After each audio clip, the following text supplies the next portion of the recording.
এসে রঙিন যে আকাশ, মেঘের ভেলায় বাজে যে সুরে আহা প্রকাশ। হ্যালো গাইস, আসসালামু আলাইকুম। আমার আজকে রূপকথার দেশের ব্লগে তোমাদের স্বাগতম। তোমরা দেখতে পাচ্ছ আমি রূপকথার দেশে আছি। এই যে দেখতেছো বাগানটা, এটা ছন্নের তৈরি আর কি। এরপর আমি অন্য বাগানে যাবো। এই যে এখন দেখতেছো বাগানটা, এটা হচ্ছে রূপার তৈরি আর কি। কি যে সুন্দর চকচক করতেছে, মফর করতেছে। এটা দৌড় দে রে, এই দৌড়ে দেখি তো এটা কেমন লাগে। আরে কি যে ঠান্ডা লাগতেছে, বুঝতে পারতেছে এটা কিসের বাগান আর কি।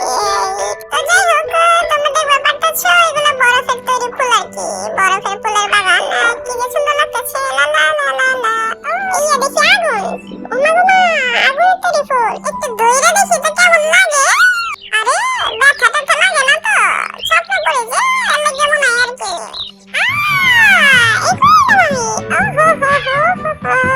বন্ধুরা, এখন যে ফুলগুলো দেখতে পাচ্ছ এগুলো মেঘের তৈরি আর কি।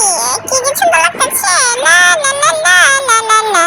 আরে এই তো দেখি হীরার তৈরি ফুল। দেখতে নিয়ে গেলে জীবন পুরাই ছেটেল।